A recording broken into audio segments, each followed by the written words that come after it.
Turtle, hurry up, hurry. Hey Jack, but don't keep playing the game. We are working in the clock. Okay, it will be finished soon. If you don't want to do our homework together, you won't get good score. Savannah, are you feel okay?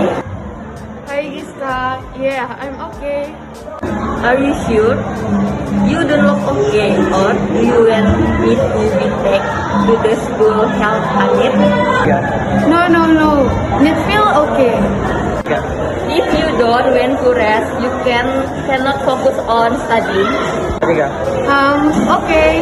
E, please tell me tips on how to gain weight. Do you want to increase your weight? Yes, how do you do it? If you want to gain weight, you must eat regularly and exercise. Whoa, that's a great idea. What do you usually do on your weekend? If I stay at home, I spend time with my sister. If you have free time, why don't you go to swim? I go to the pool to swim if my sister asks me. It sounds exciting.